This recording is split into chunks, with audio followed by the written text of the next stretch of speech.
Gracias por estar con nosotros esta mañana. Vamos a continuar nuestras series en el libro de los Hechos y vamos a estar en Hechos 24, verso 1 al 15, en un mensaje que he intitulado Un hombre de convicción, y esta es la parte 1. Déjame darte un poco de contexto esta mañana para ponernos al día de donde estamos. El apóstol Pablo ha regresado a Jerusalén y esta va a ser la última vez que él está aquí vivo. Después de una acusación de tener un gentil en el templo, que no lo hizo, pero de esto lo acusaron, Pablo termina antes del Sanedrín y de verdad ellos quieren matarlo. Entonces, Pablo está de nuevo en cárcel, pero algo pasa que es interesante esta mañana en el texto.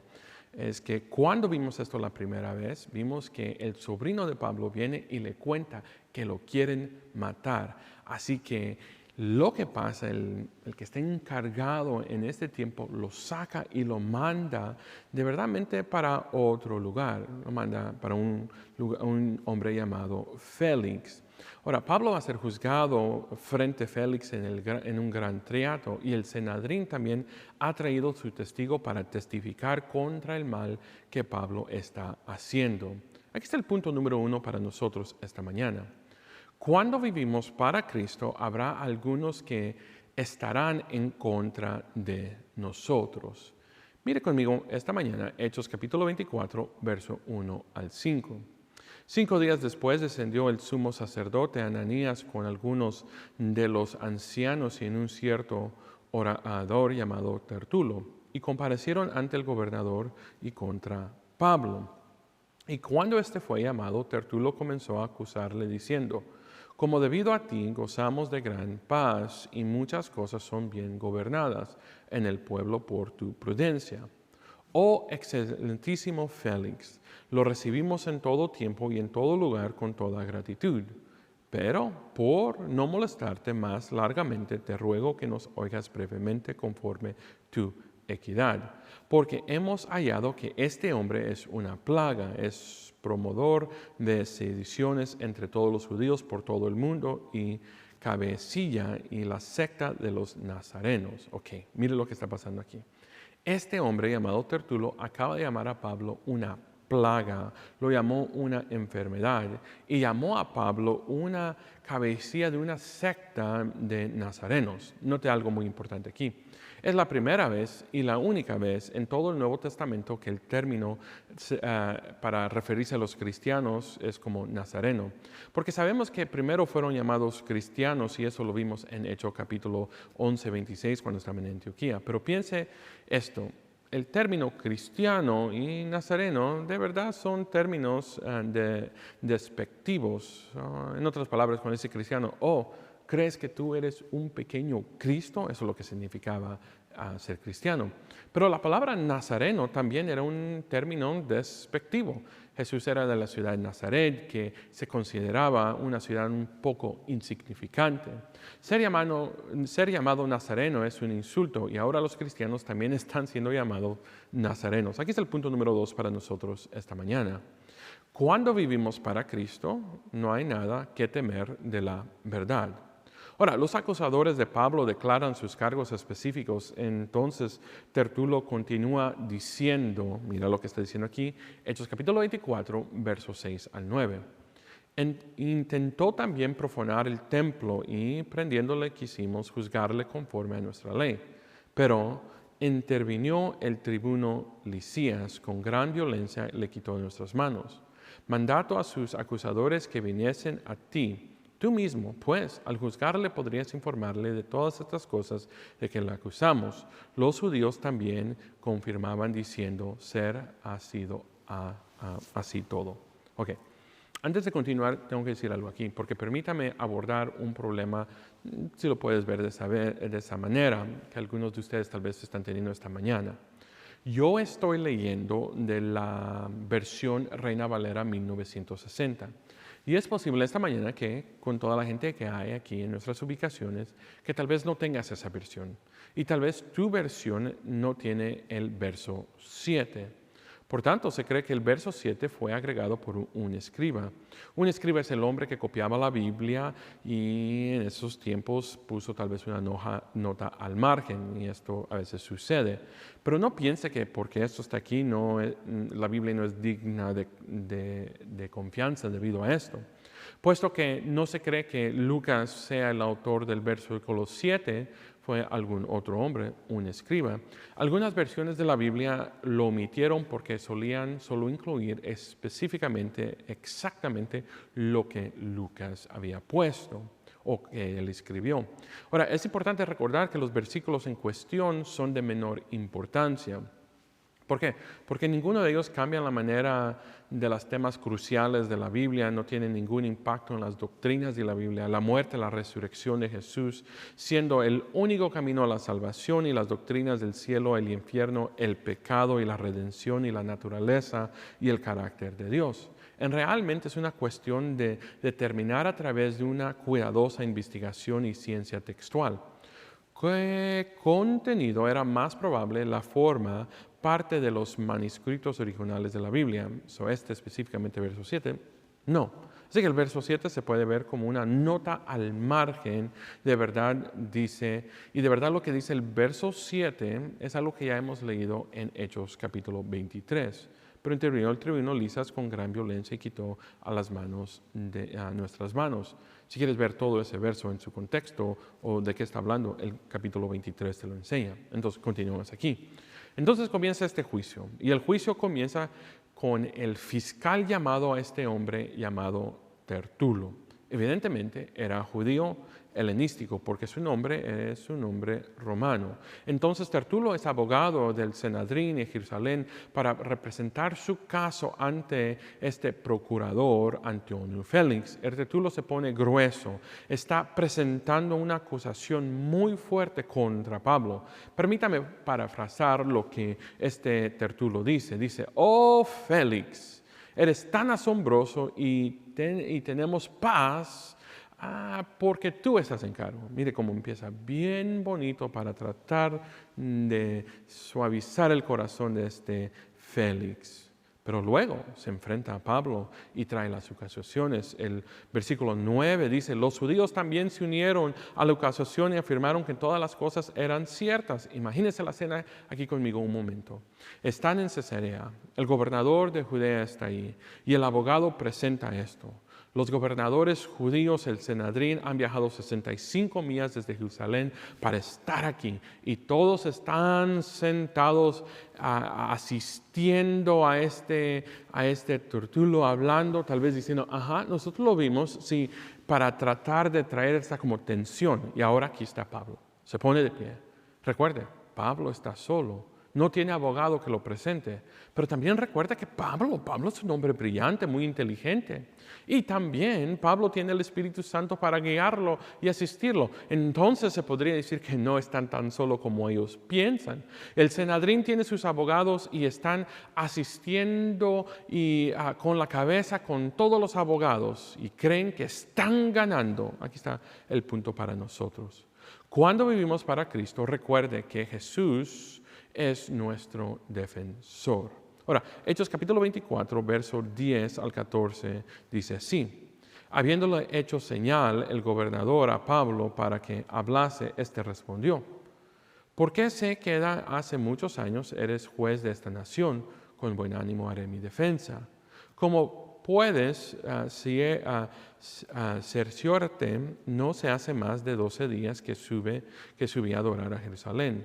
Y no me hallaron dispuestos con ninguno que ni moteando la multitud, ni en el templo, ni en las sinagogas, ni en la ciudad. Ni te pueden probar las cosas que de ahora me acusan. Pero eso te confieso, que según el camino de ellos llama herejía, así sirvo al Dios de mis padres, creyendo todas las cosas en la ley y en los profetas que están escritas. Paremos ahí. Pablo es muy claro en su defensa, y es simple. Pablo dijo, mira, no provoqué a los demás, no traté de iniciar un motín. Todo eso sucedió hace 12 días. Hay muchos otros testigos oculares que pueden dar de verdad fe o testigo que esto es cierto de lo que él está haciendo y de lo que ellos lo han acusado, nada es cierto. Ahora, recuerde que Roma no quiere disturbios, no quiere montines, porque eso es malo. Y Roma tratará cualquier cosa para estar de verdad tratando con la gente que está tratando de causar un montín, porque ellos lo van a dominar a esa persona con autoridad dura. Mira lo que Pablo dice en verso 14, no está en la pantalla, pero dijo, esto confieso según el significado del camino. ¿Y qué es el camino? El camino es el cristianismo.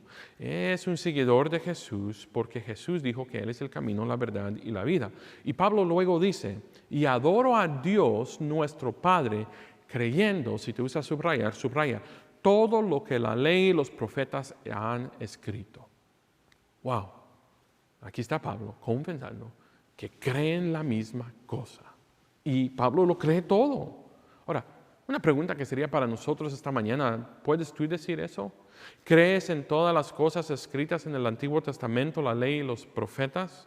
¿Crees en la creación o en la historia de la creación? ¿Crees en Génesis capítulo 1 y 2? ¿Crees en Génesis capítulo 3 y cómo el pecado vino a este mundo? ¿Cree usted en la historia del diluvio mundial tal como se encuentra en el libro de Génesis? ¿Crees tú en la historia de Moisés y las 10 plagas? ¿Crees tú en la división del mar rojo y el gran pez que se tragó a un hombre llamado Jonás? ¿Por qué es que hago esto? Porque pregunto esto o digo esto porque hay gente que dice que cree en toda la Biblia, pero no cree en las cosas supernaturales como estas. Hay muchos cristianos en la iglesia en todo el mundo que tienen versículos bíblicos con los que ellos no están de acuerdo, no les gustan y no creen y lo dejan fuera de su vida y aún de su fe. Y en mi opinión personal, y puede haber muchas otras razones, pero yo creo que lo que ellos hacen es o piensan es, si yo no creo en esto, no voy a ser responsable de esto. Es como una persona que dice que no cree en gérmenes. Mira, solo porque no crees en gérmenes no significa que van a parar de existir. Y solo porque no crees en un verso no significa que va a parar de existir. Permítame y déjame ser bien claro aquí. Si eres una de esas personas que dice que solo cree en ciertas partes de la Biblia y no en otras, entonces te quiero decir esto. Tú no crees en la Biblia. O crees todo o crees nada. La Biblia no es un buffet donde tú puedes elegir lo que quieras o no quieras. Tú tienes que creer todo o no vas a creer nada. Y Pablo dijo que él creía en todo. He estudiado y creo en todo. Y la gente me dice todo el tiempo, mira, no sé si tú sabes, pero no sé si tú has dicho esto o te han dicho alguien. Yo creo y me aferro al Nuevo Testamento, pero al Antiguo Testamento no. Entonces no eres cristiano. ¿Qué haces con todas las cosas o todas las veces que Jesús cita el Antiguo Testamento si no crees que es verdad? Y Pablo lo dijo otra vez, lo creo todo. Mira lo que Pablo cree. Hechos capítulo 24, verso 15 dice así. Teniendo esperanza en Dios, la cual ellos también abrigan de que ha de haber resurrección de los muertos, así de los justos como de injustos. Wow. Mira, hablamos de esto hace unas semanas. Recuerde que en este consejo en el Sanedrín se compone de dos grupos, los fariseos y los saduceos. Los fariseos creían en ángeles, espíritus, milagros y la resurrección y todo lo que nosotros llamamos el Antiguo Testamento. Pero los saduceos no creían en una resurrección. No creen en milagros, no creían en las escrituras del Antiguo Testamento, excepto los primeros libros de Moisés. Entonces, hubo una diferencia en la teología que Pablo de verdad usó la primera vez que estuvo enfrente del Sanedrín, donde él dijo en la resurrección y estos fariseos y saduceos se comenzaron a alegar ellos mismos. Lo debes ver hace unos capítulos. Ahora, Pablo hizo esto otra vez, funcionó la primera vez, ¿por qué no? Y creo que dice que él cree en la resurrección de los muertos. Esto es lo que Pablo está diciendo. Dice que habrá una resurrección de los muertos, los justos y de los injustos. Y todos volverán de una forma u otra. Para unos, esa resurrección es buena, de hecho, muy buena. Pero para otros, esta resurrección, de hecho, es muy mala. Déjame hablar de algo aquí. Hay personas que creen en algo que se llama el sueño de alma.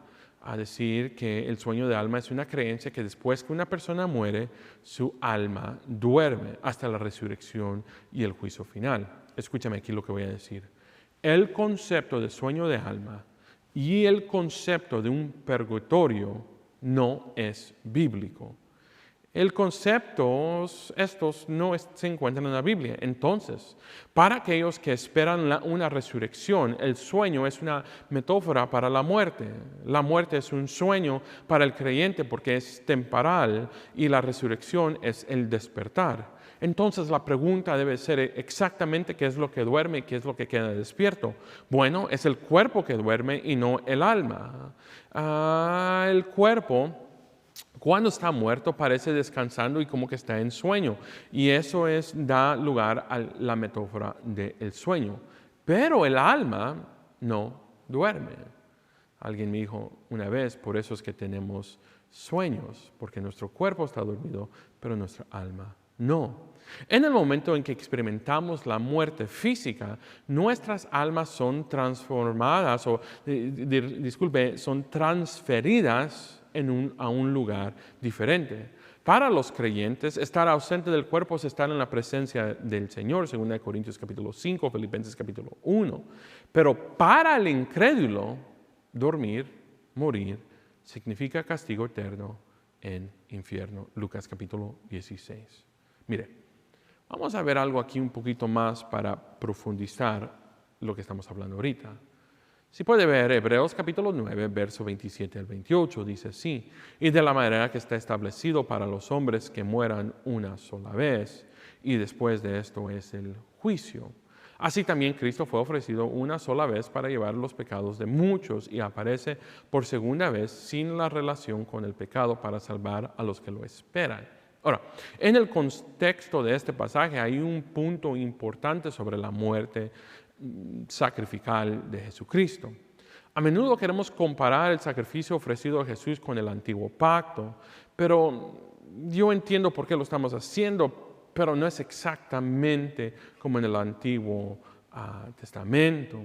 Permítame recordarles que en el Antiguo Testamento sacrificaban animales, pero cuando sacrificaban animales se tenía que ofrecer repetidamente, anualmente. ¿Por qué? Porque un animal no podía expiar perfectamente el pecado. Pero solo Cristo puede ofrecer un sacrificio de una vez y por todas, que cubrió absolutamente el pago requerido para la salvación de la humanidad. Entonces, cuando leemos Hechos capítulo 9, específicamente entre el versículo 27 y el 28, el punto es que cuando Jesús vino la primera vez, lo llevó a su muerte. El propósito de venir fue morir, lo puedo decir de esta manera, fue por cumplimiento del nuevo pacto entre Dios y la humanidad, una demostración de amor de Dios y una forma para que la humanidad supere las consecuencias del pecado y sea restaurado a Dios. En otras palabras, el pecado fue juzgado en la cruz por el sacrificio de Jesús. Pero recuerde que Jesús resucitó y después ascendió. Entonces, cuando Cristo venga de nuevo en el futuro, lo que nosotros llamamos el rapto, sepa que su llegada no será con el propósito de expiar pecados.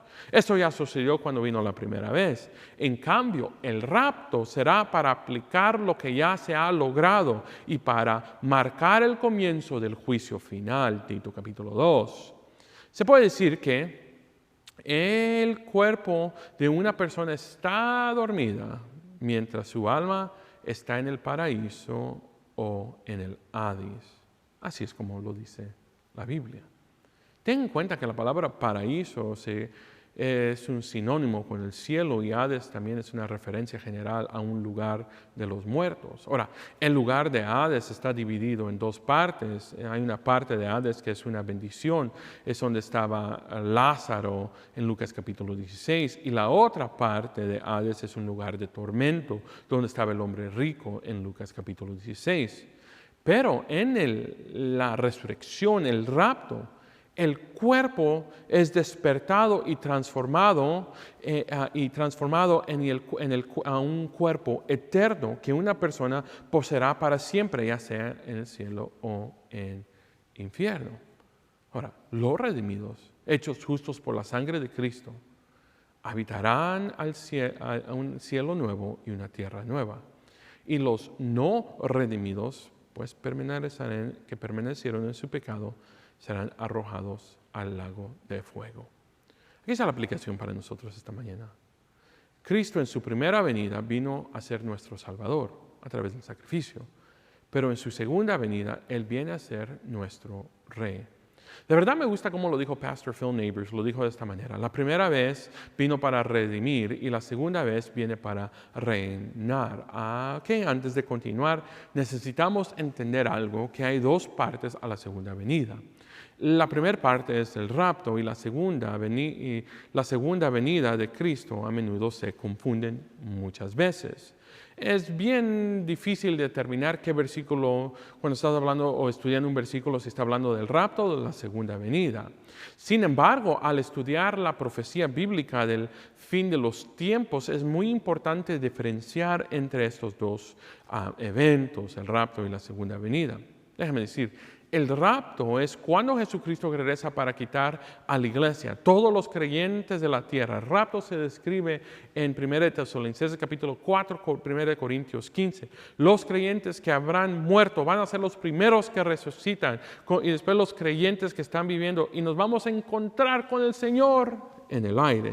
Y todo esto ocurrirá en un momento, en un abrir y cerrar de ojos. Pero la segunda venida es cuando Jesús regresa para derrotar al anticristo, destruir al mal y establecer su reino milenario. La segunda venida se describe en Apocalipsis capítulo 19. El rapto y la segunda venida son eventos similares, pero separados. Aunque ambos implican el regreso de Jesús, ambos son eventos del fin del tiempo. Sin embargo, es vital entender la importancia y reconocer la diferencia. Ahora, no creo esencialmente que Pablo estuviera hablando de todo esto cuando está aquí enfrente de Félix. De verdad, aproveché tomar la oportunidad para explicar eso que acabo de explicar sobre el rapto y la segunda venida. También que va a haber una resurrección, o vamos a resucitar para estar con el Señor por siempre. Vamos a resucitar y estar en condenación para siempre. Mire conmigo, Hechos capítulo 24, verso 15, y solo vamos a ver la primera parte. Regresando aquí con Pablo, teniendo esperanza en Dios, la cual ellos también abrigan. Pablo está diciendo, mira, yo creo lo que el Antiguo Testamento dice. Los que me están acusando también creen lo mismo. Mira, lo que Pablo está aquí esencialmente nos está haciendo, o lo que Pablo nos está recordando aquí, es que hay dos partes cruciales que debemos entender.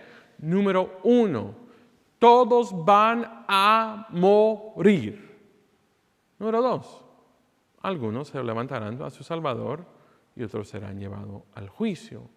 Y están diciendo Pablo esencialmente, lo que yo creo es lo que ellos creen. En otras palabras, me están acusando por creer lo mismo. Ahora, iglesia, nosotros tenemos que entender algo. Todos tenemos una cita divina con nuestro Creador. Un día el incrédulo estará en el gran trono blanco, y la Biblia nos dice que ese es el juicio final. Antes de que los perdidos sean arrojados al lago de fuego, el destino de los no salvos estará en las manos de Dios omnipotente, que juzgará a todos acuerdo a su condición de su alma y las obras realizadas en el cuerpo.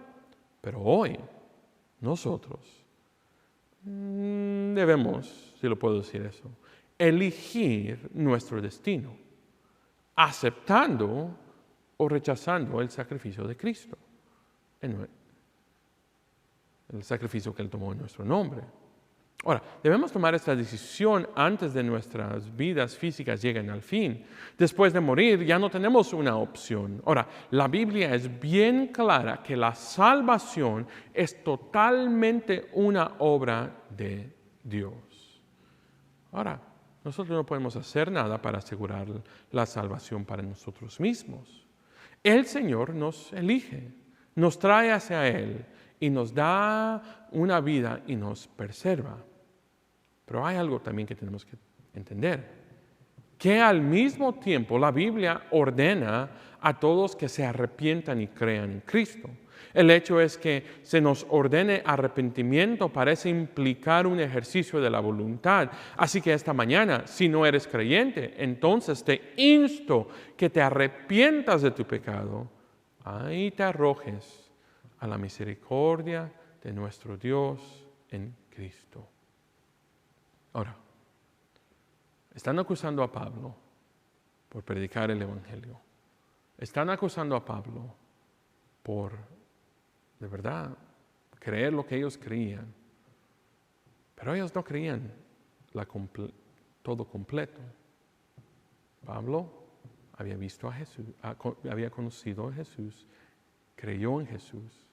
En el capítulo 9, oyó la voz que le decía, Saulo, Saulo, ¿por qué me persigues? Y él cree todo, pero él también cree en la resurrección, que un día va a haber un juicio también. Esta mañana, mi oración por ti es que si tú no conoces a Cristo como tu Salvador, que te arrepientas y vengas a Él. Y si tú conoces a Cristo como tu Salvador, que recuerdes que un día tú y yo estaremos delante de nuestro Padre. ¿Y sabes qué? Ese día también va a haber gente que decía, yo hice esto en tu nombre, yo hice aquello, yo hice todo. Y las peores palabras escritas serán dichas. Apártate de mí, nunca te conocí. Esta mañana, si tú eres un cristiano que no está viviendo para Cristo, no voy a decir que eres un cristiano entonces, pero si hay algo en tu vida que necesita cambiar, te ruego, arrepiéntete, porque Cristo vendrá pronto. El pueblo será arrebatado, a haber un arrepentimiento en un cerrar de ojos. Y para los que no están listos, se quedarán. Pero para los que están listos, nos encontraremos en el aire con nuestro Salvador. Inclinemos nuestros rostros. Señor, venimos delante de ti. Señor, como podemos ver que Pablo está pasando por cosas así, hay muchos cristianos en esta temporada alrededor del mundo, específicamente en los últimos meses, que han sido decapitados, han sido torturados, han sido quemados, están siendo asesinados por creer en ti. La persecución de la iglesia todavía está viva hoy en día. Y Señor, te pido, seamos cristianos con valentía, cristianos que prediquen el mensaje de salvación y también el mensaje que Cristo, tú vas a regresar. Te esperamos ansiosamente, pero yo personalmente también te doy gracias que nos estás dando más tiempo para evangelizar a otra persona, con que solo una alma más venga a conocerte como Salvador. En nombre de Cristo Jesús. Amén y amén.